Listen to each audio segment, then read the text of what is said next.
Kom ons sluit die oë en dan begin ons volgende se diens saam in gebed.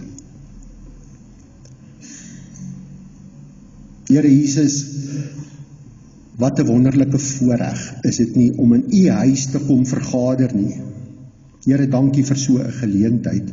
Dankie dat ons geloof vrylik kan beoefen.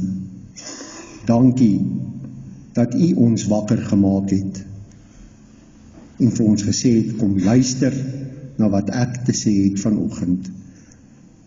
Here, dis my gebed vanoggend, laat ons harte sal oopmaak vir die woord, en dit wat ons hoor, laat ons dit sal toepas in ons lewens.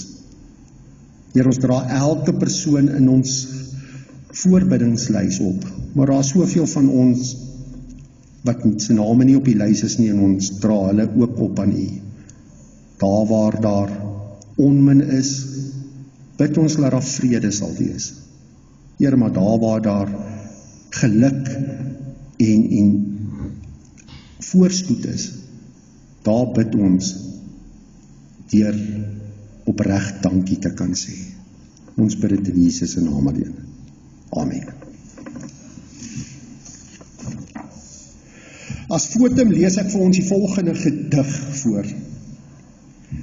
Deur die liefde van die Here het ons nie vergaan nie. Daar is geen einde aan sy ontferming nie. Dit is elke môre nuut. U trou is groot, Here. Dis ook elke môre nuut. Dit is goed om geduldig op die Here te wag, om op die hulp van die Here te wag, want ook dit is elke môre nuut. Gemeente, ek groet julle vanoggend met die versekering dat God het jou lief en sy liefde vir jou sal nooit vergaan nie. Amen. Verlede week het ons die opstanding gevier. En vanoggend gaan ons 'n bietjie gesels oor wat dit vir jou beteken. Ek lees vir ons uit 1 Petrus 3 vanaf vers 13 tot 22 en ek lees vir ons voor uit die Nuwe Lewende Vertaling. Luister aandagtig. Verder, wie sal julle sleg behandel as julle uit julle pad gaan om goed te doen? Maar as dit inderdaad gebeur dat julle swaar kry omdat julle doen wat reg is, sal God sy seën op julle laat rus. Moet dus nie dat mense julle bang maak of afskrik nie. Inteendeel, erken in julle harte Christus as die een wat seggenskap het. As julle dit doen, en iemand vra julle uit oor die hoop wat in julle leef, wees altyd reg om te reageer. Doen dit egter taktvol en eerbiedig. Sorg dat julle gewete skoon bly. Wanneer mense dan sleg van julle praat, sal hulle skaam kry wanneer hulle agterkom hoe voorbeeldig julle leefstyl is, omdat julle aan Christus behoort. Hou in gedagte, as God beskik dat julle moet ly omdat julle goed doen, is dit beter as om te ly omdat julle kwaad doen. Wees bemoedig. Christus het oorwin en regeer nou oor alles. Ons moet nie dink, dis net ons wat onverdiend ly nie. Ook Christus het so gely, toe hy eens en vir altyd vir ons sondes gesterf het. Hy het nooit enige sonde gedoen nie. Tog het hy vir sondaars gesterf om julle by God te laat tuiskom.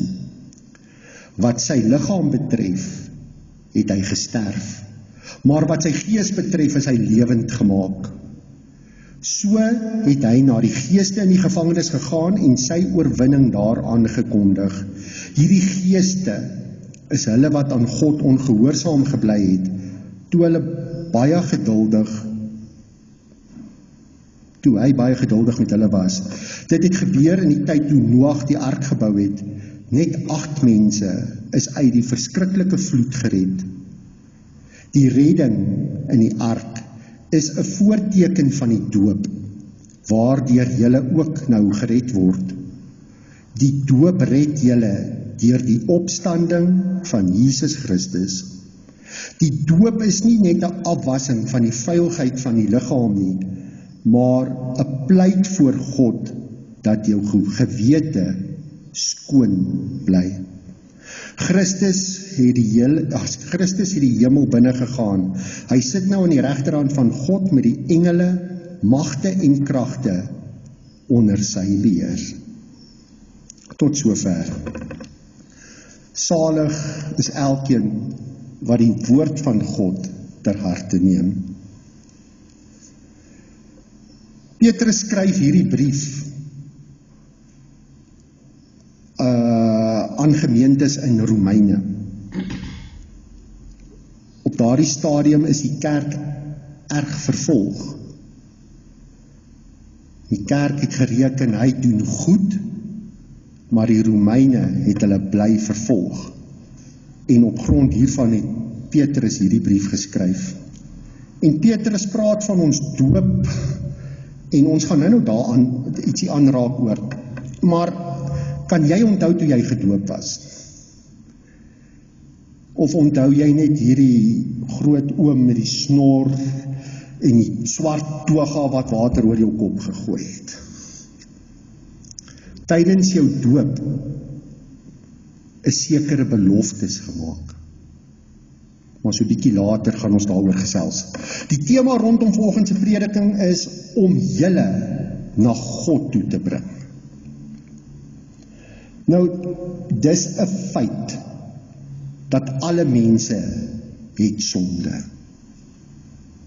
Is daar een persoon in hierdie gemeente vanoggend wat vir my kan sê, hy het nie sonde nie? Niemand nie. Elkeen van ons het sonde. Partykeer is dit ons verkeerde gedrag. Partykeer is dit foute wat ons maak. Noem dit wat jy wil. Maar dit is iets wat tussen jou en God staan. En volgens hierdie brief, hierdie Romeinse brief, maak dit van jou 'n vyand van God. Dit maak van jou dat ons mense is onder die oordeel van God. Dit maak van ons 'n mensdom sonder hoop. Maar Christus se opstanding, hier het egter alles vir ons verander. Op skool was daar 'n onderwyser gewees, wat van tyd tot tyd as hy gedink het, jy verdien 'n pak slaag, as jy iets verkeerd gedoen het, dan het hy dit nou maar uitgedeel. Maar dan het hy ook gesê, hy sla nie aan meisies nie. En dan vra hy vir die seuns, okay, watter meisie se pak gaan jy vat? Nou ek weet van 'n paar meisies in my klas wat besluit het, nee seuns, ons vat ons eie pak slaag. Maar ek weet ook van 'n spesiale een, my vrou, wat sommer vir die onderwyser gesê het, nee, Andries kom nou hiernatoe, hy sal die pak slaag vat. So, dit het goed uitgewerk vir my. Maar dan gebeur dit so dat die seuns die pak slaag kry vir iets wat hulle nie gedoen het nie. En die meisies spring dan hulle straf vry. Is dit onregverdig? Absoluut ja. Maar kom ons kyk wat sê vanoggend se skrifgedeelte vir ons oor onregverdigheid. Vers 18 sê, ook Christus het eenmaal vir die sondes gelei, die onskuldiges, die onskuldige vir die skuldiges, om julle na God te bring. Christus wat as mens doodgemaak is, maar deur die Gees lewend gemaak is. Dat Christus vir ons sondes kom sterf het, dis net so onregverdig. Hy is onskuldig en hy het in elkeen van ons 'n plek om sterf. Ons is eintlik die werklike skuldiges en ons spring die straf vry.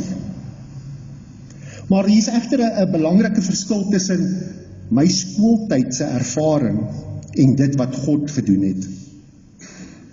Ons word verander.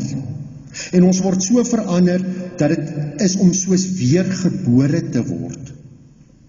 As 'n mens met 'n nuwe lewe en nuwe kanse. Nou, belydenis van geloof is waar ons vir die gemeente kom sê dat ons die dood wel verdien, maar dat ons deur Christus begenadig is. Dat ons ook deur Jesus se kruis en opstanding gered word. Ons sê dat Jesus se opstanding gee vir ons nuwe lewe wat ons as kosbaar beskou en dat wat vir ons sê ons lewe tot eer van God. En onthou, as jy dit toelaat en dit vorm deel van jou hart, dan dit wat in die hart is wat jy sal leef. Leef met 'n eerbied vir Jesus Christus. En doen dit beskeie en met eerbied vir God. Dis wat Petrus geskryf het vanoggend. Leef so na aan jou gewete, laat dit skoon kan wees, sodat jou lewenswandel ook tot eer van God sal wees. Ja, ons almal weet, die lewe is dikwels onregverdig. Iewerste op jou lewenspad gaan iemand 'n storie teen jou opmaak.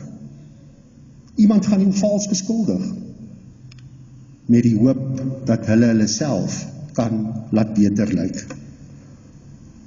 Of iemand gaan iets doen om die aandag van die verkeerde goed in hulle eie lewens af weg te vat.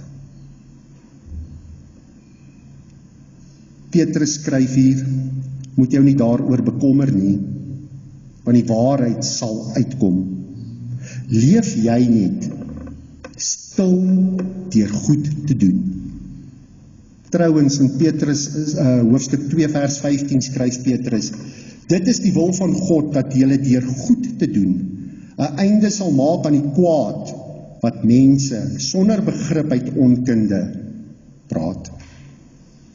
Daar is 'n groter onreg as die onregverdigheid wat ons so dikwels teekom in die lewe. En dit is die onreg wat ons aan Jesus gedoen het. Dat hy, seun van God, ook die onskuldige voor God, vir ons skuld en ons sondes moes sterf. En anders as die storie wat ek julle vertel het tydens my wonderlike skooljare, en waar dit telke male gebeur het, kan ek jou die versekering gee, sterf Jesus net eenmal in ons plek. In Grieks is daar hierdie woord hapax, en dit beteken letterlik vir eens en vir altyd. Dis afgehandel. Die verhouding tussen jou en God is herstel. Hy stel dit as 'n afgehandelde feit. En dan gee hy vir ons die rede vir Christus se lyding. Die doel waaroor dit eintlik alles gaan. Om julle na God toe te bring. En mense, ons moet hierdie versie moet ons nie miskyk nie. Dit is nie net sommer 'n versie nie. Om julle na God te bring. Dink so 'n bietjie daaroor. Jesus het gesterf en hy het uit die dood uit opgestaan om ons na God te bring. Tydens my voorbereiding en die eksegese en die hermeneutiek waar ons 'n skrifgedeelte ontleed, kom ek agter dat in die Bybelse tyd was daar 'n persoon en sy titel was, hy is 'n prosagogees. Ek het gedink dit is 'n gogga. Maar dit was 'n amptenaar in die koning se paleis. En wanneer jy gekom het met jou klagte na die koning toe, dan het hierdie prosagogees besluit, is dit werklik waar, is jou klagte die moeite werd om dit na die koning toe te vat?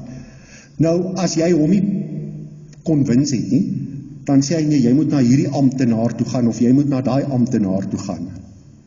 Dit het ook vir my nou regtig al gevoel, asof daar is 'n paar prosagogeese in ons staatsdiens, want hulle vat jou nooit na die plekke toe waarheen jy moet gaan nie. Maar wanneer jy hierdie prosagogees gesê, en hy verstaan jou probleem, en hy sê, dis reg, ek sal jou na die koning toe vat, dan is dit wat hy doen. Nou Christus het dit ook vir ons kom doen, maar daar is 'n verskil. Hy wil almal na God toe vat. En Christus gaan verder as dit. Hy gaan soek selfs na die wat nie die moed het om na God toe te gaan nie. Christus vat onsself na God toe.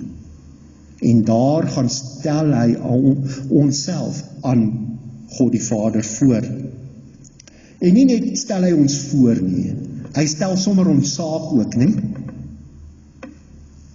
Hy maak dat ons vrede het, dat daar vrede is tussen ons en God.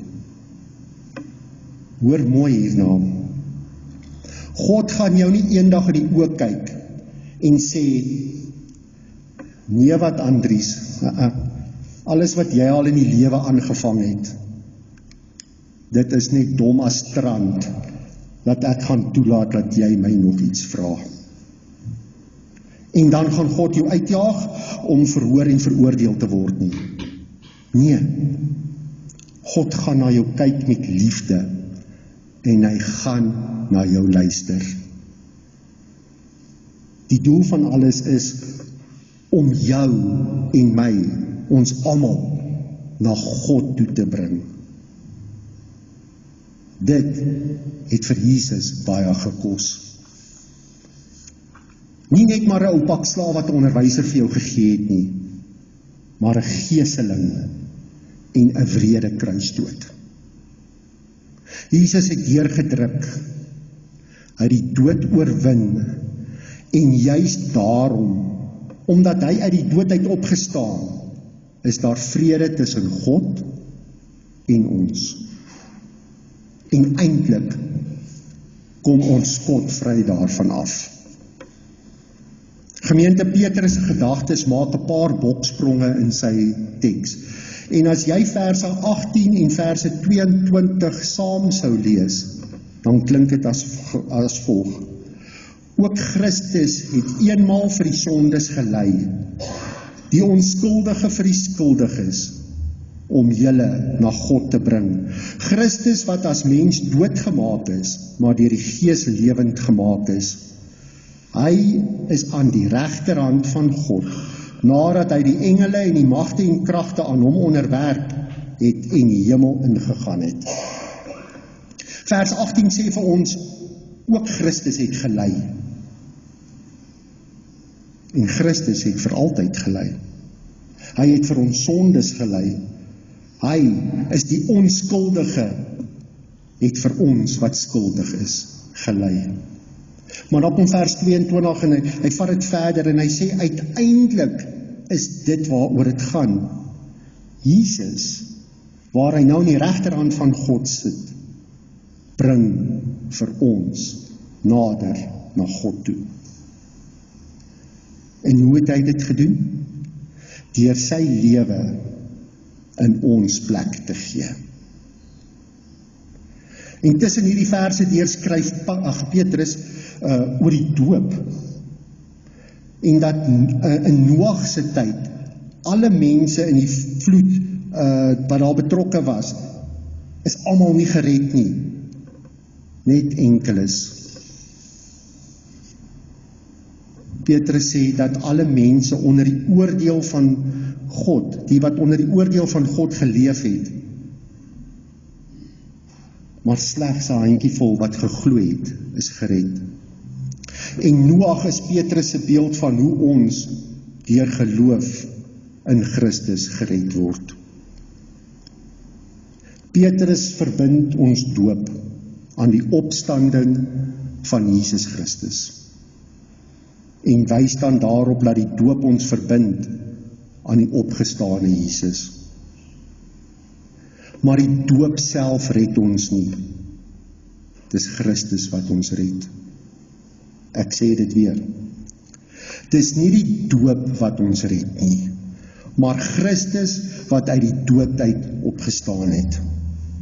Die doop wys net na Christus wat in sy dood en opstanding ons sondes vir ons afwas. Die doop is die afwesiging of die afwassing van ons sondes. Dit is God wat by ons doop die initiatief neem om die doop te gee en homself aan ons te verbind. Is dit regverdig? Ja. Die doel van die 1 Petrus brief is om die gelowiges te bemoedig. Julle moet besef, in daardie tyd het Nero hulle almal vervolg. En as jy dit deurtrek na vandag toe, kan jy maar net gaan kyk. Hoeveel bomaanvalle en oorloë is daar in verskeie lande? Op baie plekke word gelowiges as gevolg van hulle geloof vervolg. Soms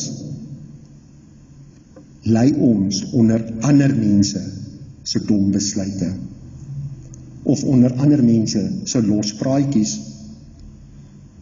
Dink maar aan ons eie regering, hoe hulle die minderes opsweep teen mekaar met hulle beloftes. Maar vanoggend vra ek vir jou, dink aan jou doop.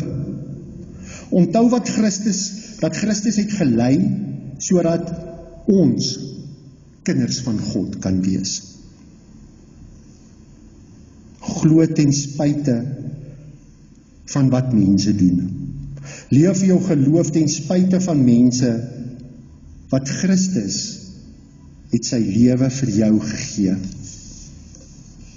Belydenis en doop het een ding in gemeen, en dit is die opstanding. Sonder die opstanding is daar niks waaroor ons kan bely nie. Want as Jesus nooit opgestaan het, was hy 'n gewone man, 'n gewone wese wat gesterf het. Maar Jesus se opstanding verander alles. Dit verander ons toekoms en dit gee vir ons lewe. Die doop is God se seël dat alles waar is. En is hier waar ek nou inkom en vir ons 'n opsomming gee van die doopsformulier, van die beloftes wat daar gemaak is toe jy gedoop is. Luister aandagtig na hierdie gedeelte. God het in die Ou Testament al 'n ooreenkoms, ons noem dit 'n verbond met Abraham aangegaan. En die verbond is eintlik 'n soort testament waarin God 'n erfporsie aan sy kinders gemaak het. En wat behels hierdie erfporsie? Dit beteken, hy wil jou vader wees, wat vir jou sorg en jou liefhet. Hy wil as Jesus Christus jou verlosser en beste vriend wees. Hy wil as Heilige Gees in jou kom woon en jou 'n nuwe mens maak. Hierdie geskenk van God wat hy vir ons gee, verdien ons nie. Want ons sonde, waarmee ons ook al gebore word, veroorsaak dat ons die dood verdien. Dis Jesus wat die straf vir my sonde op hom kom neem het en aan die kruis in my plek gesterf het. Daarom kan hy nou die ewige lewe as 'n geskenk vir elkeen van ons aanbied. Ons bely dat ons as sondaars in die wêreld gekom het en daarom onder die oordeel van God staan en dat ons nogtans in Christus aan God behoort en as lidmate van sy gemeente gedoop moet word. Ons aanvaar die Bybel as die woord van God en ons aanvaar ook die leer van die kerk soos die belydenis skrifte dit vir ons verwoord as die ware en die volkome leer van ons verlossing.